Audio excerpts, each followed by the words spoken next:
scientists are using AI to analyze large amounts of data, make informed proposals, and predict outcomes of their proposals about society. How could it happen that such large masses of companies didn't have proper backup and recovery plans? I don't know. I mean, I can't quite understand how that happened on such so widely. I just talked to them about our current AI race. I feel like a few companies have the money to enter this race, but it's a race that we don't know where we're going. They don't know where they're going either. So there's no end. There's not even the next step. We just don't know. It's pretty much money into it, trying to move as fast as possible. And we'd love to just talk to them about our current AI race. I feel like a few companies have the money to enter this race, but it's a race that we don't know where we're going. They don't know where they're going either. So there's no end. There's not even the next step. We just don't know. It's pretty much money into it, trying to move as fast as possible. Hello, and welcome to another episode of the VPN Ranks podcast, where we bring you conversations with trailblazers and thought leaders in the world of cybersecurity and digital safety.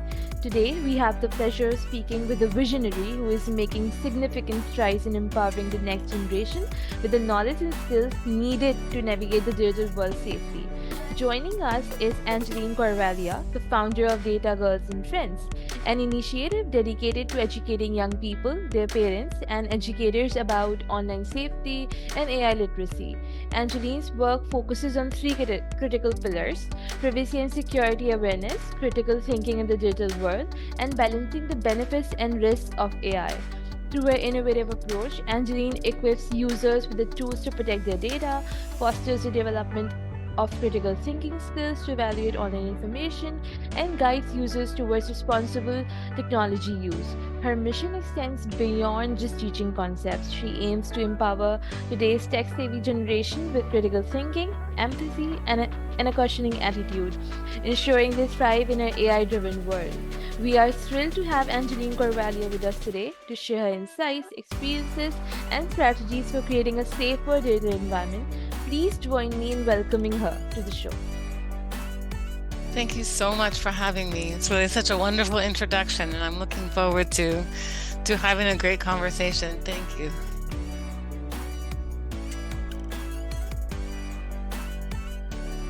Okay, so my first question to you is, AI has made significant strides in recent years.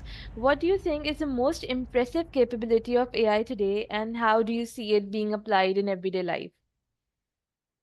Well, my answer is probably going to be different than a technical expert, because I call myself just an impassioned parent who learned about all the technology and AI just to help kids. So actually, the most impressive thing I heard about is actually how social scientists are using AI to analyze large amounts of data, make informed proposals, and predict outcomes of their proposals about society. The social scientists obviously are largely trying to make the world a better place, but they never had data to do their work on, or it was hard to get their data. So with AI and big data, they can finally do that. And I just find that incredibly a positive development in use of big data and AI. And I've seen examples, for example, countries in Africa that hadn't done a census, they couldn't afford a census in like 80 years or something. And with telephone data, they could finally do an estimated census. And they could do an estimated census, and they could actually create resource allocation proposals, urban planning, social services, and it's just fantastic, really.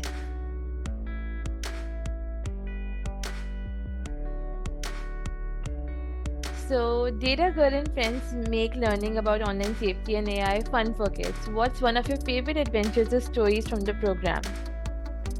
Thank you for that question. I love making things more fun, especially things like privacy that people have trouble understanding sometimes, or appreciating how it's going to be used. And I love the stories that are aimed at younger learners, because they come in younger learners that aren't really online yet, because it can be a little bit more fun, and they're a little bit more innocent, largely about what's going on in the world.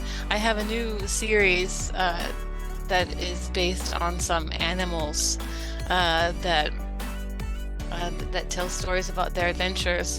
One of them is the last one I did was a turtle who had put herself on Instagram below the age limit, and this other this fox was like, "What?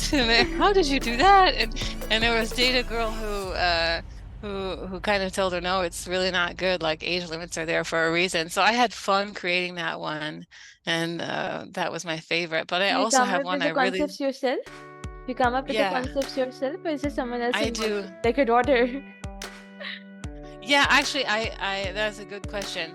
I started with the younger ones. I don't do them without my daughter's approval, because for simple things like I realized the voices I was using, because I choose the voices for my characters, and I realized, of course, I don't know what kind of voices speak to young children, and if I like a voice, that doesn't mean the young child will like it. So Obviously. she's my control, my quality control, and she makes certain decisions about my my videos. That's cute.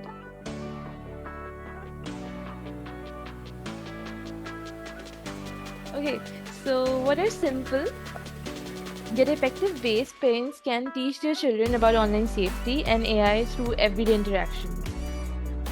Well, I think the most important thing is really to work together to kind of leverage cross-generational knowledge and just talk. It seems simple, but that's actually a new way of parenting, considering a lot of traditional ways of teaching kids and being a parent. Because the kids, the younger generation, they're the digital natives, and they know so much more about the digital world than we ever will. I mean, if you think about, I've lived in 6 different countries in my life, and the one that I really understand is the one that I grew up in as a kid, which is the US. I don't, for example, comment on politics from any other country except for the US, because I grew up here and I understand the society. So it's like that with kids and the digital world. So a simple way for parents is just understanding this person knows more than me about the digital world, but I know more about the general world and how to keep yourself safe. So this is just a strategy, a mindset that can really help. And if you go into the talks in this way, then you'll have a lot more buy-in from your kids on the other side, and they'll understand that you're helping them help themselves. So that's my number one tip for parents, is just don't underestimate the knowledge that your children already have. And if you come into it not thinking that, then they might tune you out, which I think they often do, because they think they know better how to keep themselves safe than you know. Right. Often.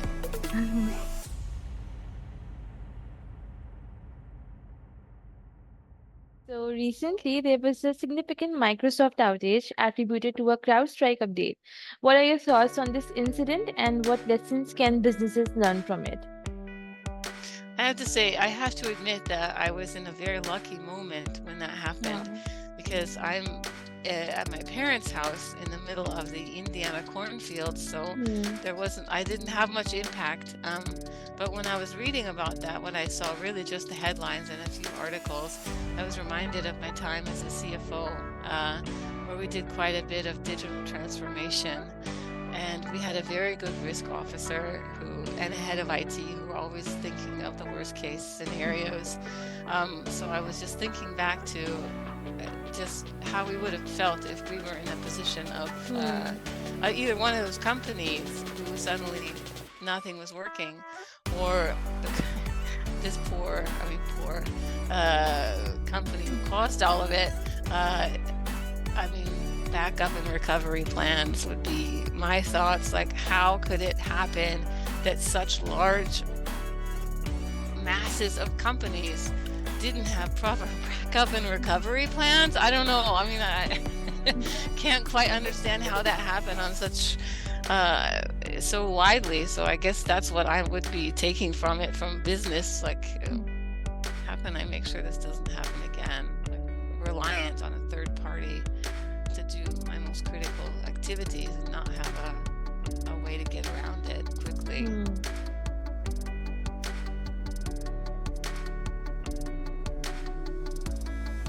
So my next question is, if you could host a panel discussion with historical figures, What modern AI and cybersecurity issues would you ask for their opinions on?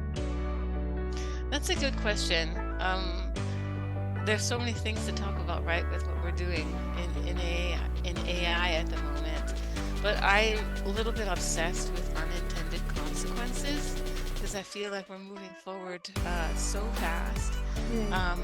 that the concept of unintended consequences, of course, is, I mean, something you don't think of. But I feel like such important historical figures would have different insights on that. Um, so I would love to just talk to them about our current AI race. I feel like a few companies have the money to enter this race, but Hmm. it's a race that we don't know where we're going. They don't know where they're going either. So there's no end. There's not even a next step. We just don't know. We're just putting a bunch of money into it, trying to move as fast as possible. Not quite sure why we're doing it. Like, how is it going to benefit society really? Hmm. Um, so some of the benefits are clear. Some of them are very iffy. The rules, I mean, there's no one making up the rules other than the companies themselves in most cases. There's no referee, to the race, and there's no like safety mechanisms for spectator safety. So there's very little control of collateral damage. So I would love their thoughts on all of this that we're doing right now, and what are unintended consequences that we can look out for. Hmm. So this is what I would really want to know from these important historical figures.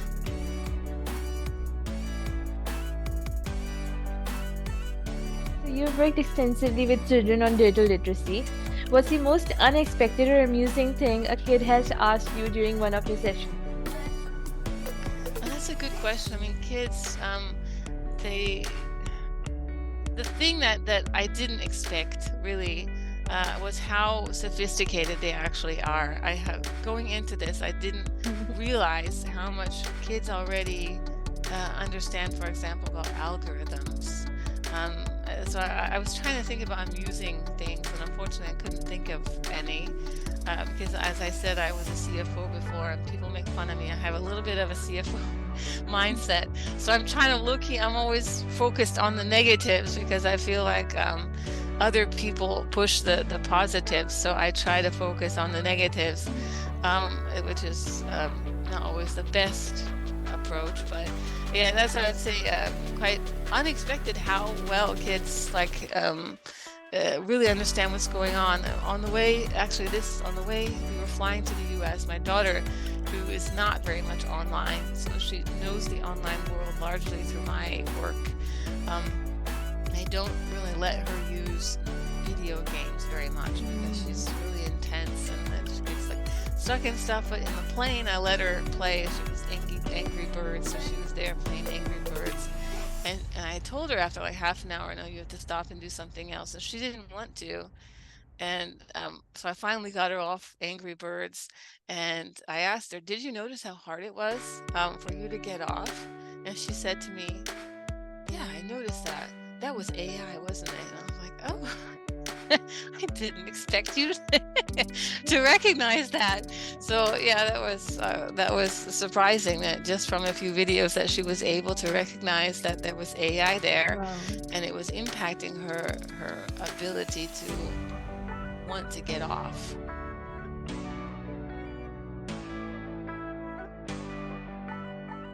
If you could teleport anywhere in the world to see the latest in tech innovations, where would you go and what would you hope to discover?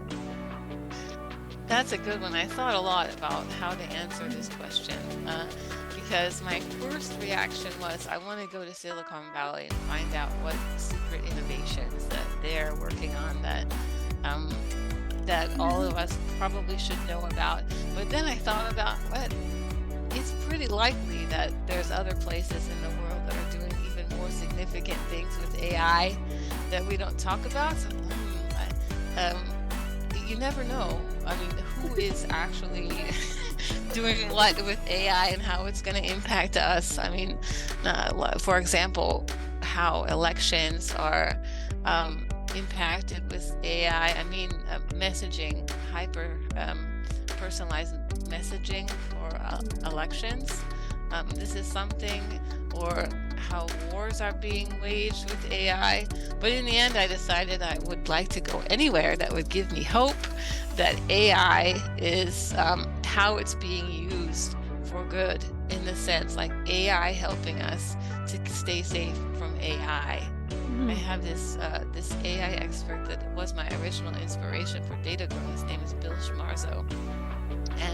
And when you ask him this question, like what is his hope for AI, and he'll often answer with something like, AI can keep us safe from AI because AI is so sophisticated.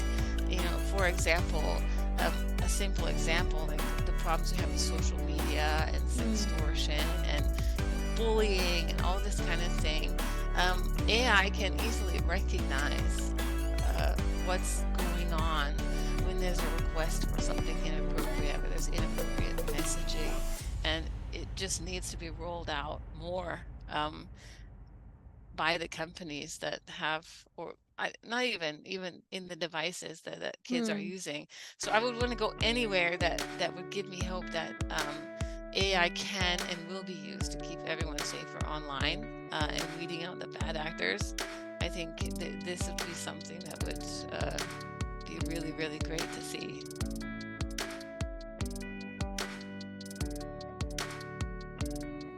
This question is a personal favorite. For those who struggle to disconnect, what advice would you give them to help them successfully enjoy a digital detox Sunday? Thank you. I think this came because every Sunday I post my digital detox Sunday. Yes. Yeah. Well, what I've discovered, two things about AI, about digital detoxing that I've discovered since I started, and it really helped me and helped me help others. First is the concept of alternatives. I've realized, this may seem simple, but it's kind of an aha moment for a lot of people, that a lot of times we're online because we can't think of anything else to do.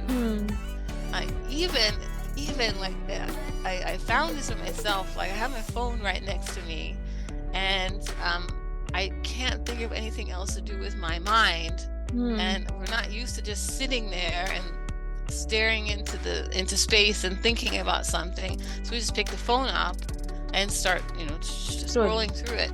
But if digital detox is also just having something else that you want to do, and doing it and leaving your phone behind. It seems like a small thing, but I used to carry my phone everywhere. Just naturally, it was with me. And I realized if I don't carry it everywhere, then I realized that it's just fine there in the other room, or even leaving it at home.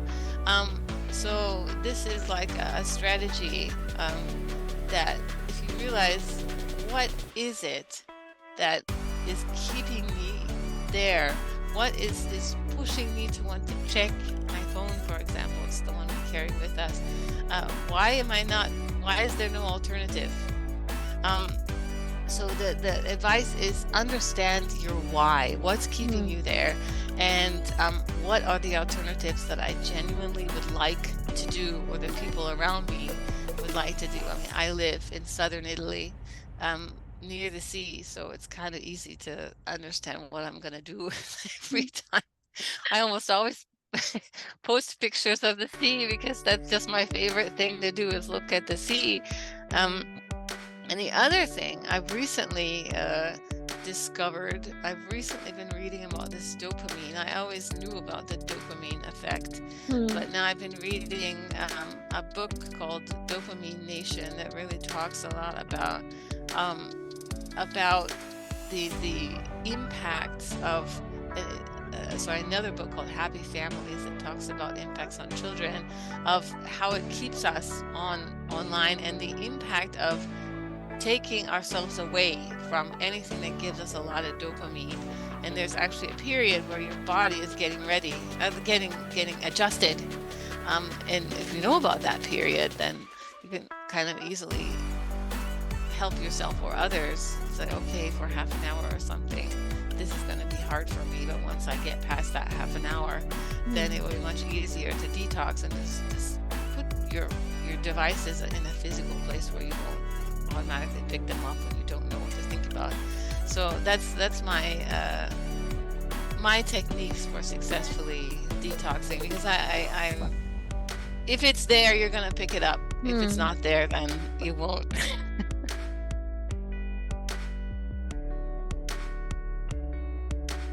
You're set to speak at MidwestCon 2024. Can you give us a sneak peek into the topics you'll be discussing and what you hope the attendees will take away from your session?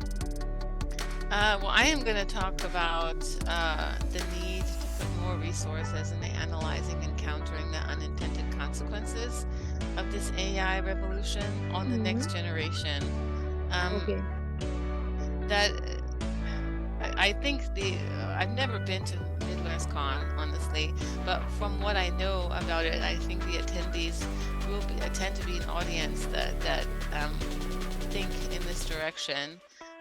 So I don't know that I'll necessarily say anything in this sense that was there's a big aha moment for people, maybe because I think so much about unintended consequences. I often come up with things that people hadn't thought of. One of my obsessions is the mental health impacts of AI chatbots. So we think about the mental health impacts of social media on the next generation. We have this AI chatbots that are coming out, and the problem is that adults also don't, but a lot of youth, they don't understand what AI actually is, what it can be, and what it can't be. And the chatbots seem like they're kind of sentient, they seem like they're human, but they're not. It's just very good programming. So I'm really worried about the mental health impacts when people get dependent on these chatbots and don't understand what it actually is. But also the impact on the social economic gap, increasing power imbalance, the impact on the blurring of ethical boundaries, privacy, decreased expectations for privacy, safety. All of this are unintended consequences we really should put more resources into. And what I hope mainly attendees will get out of this session is really the need to work together, because the problem is so big that we cannot work in silos. There's so many people that are working to help children and help the next generation and help disadvantaged groups, and we have no chance against this massive tech industry if we don't work together and each one of us have our work on our strengths and try not to be everything, not compete for resources, because there's enough resources out there for everyone. Obviously it's easier to get resources to go into the AI race, but still, so that's what the main thing that I hope that attendees will take out is that we have to be laser focused on unintended consequences and working together.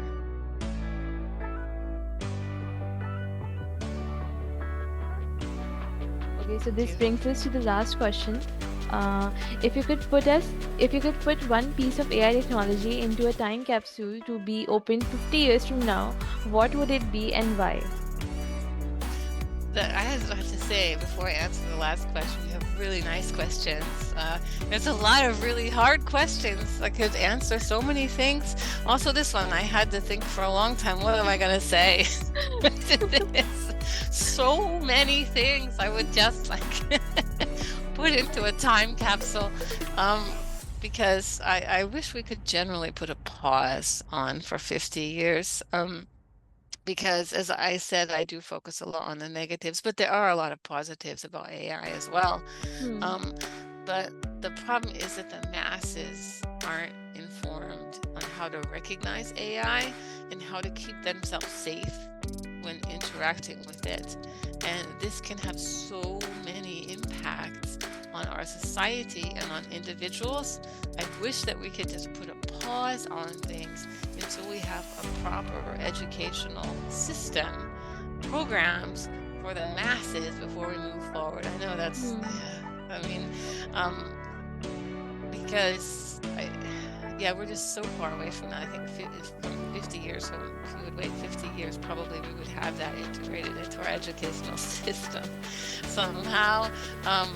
So yeah, maybe that's a different answer than you would expect, but this would be my biggest dream. If I had to choose one, I probably would choose this AI chatbots thing, because this is something that the masses have direct access to, the ones that are designed to replace human interaction. I had not just any AI chat, but I use them. I work largely alone. I work in a small city, and I use a combination of different AI chatbots to test my ideas, to brainstorm. It's just so important to have someone who has a different opinion than you can help with the brainstorming. So I use them a lot, but I really see how a lot of even the most common ones like OpenAI, ChatGPT, and also Copilot, Gemini, these are the ones that I use. All of them will be, oh, good idea, great question. I think that's fantastic. So they give these little things in that make it think like they actually have an opinion on what I'm doing, but of course they don't. They have a programmed answer to what I'm saying. And this is kind of, replacing human interaction, but there's some that are made actually to like AI chatbot companions, relationship, therapists, all of this. I'm not saying that they're bad, but they're extremely dangerous if people don't understand what it is that they need to create with it. Yeah, exactly. And because it's very easy to create, to have real emotional connection with them. And I read a story, I read it, not a story, it was a research on the social impacts of users of replica AI. And it was their own opinion about how their use of these chatbots impacts their ability to socialize. Because another thing is everything is so new, there's not really research on it. So it's all about everyone's best estimate. But one thing that really hit me in that research was that at some point the company, the replica AI, got sued, I think, by the Italian government. And based on being sued, they took away the chatbot's ability to do some kind of sexual thing. I mean, we're having like sexual relationships with these chatbots, and they just turned off that functionality from one day to the next. And there was people actually felt like they had been broken up with, like they were going through a relationship, and then that's really lonely.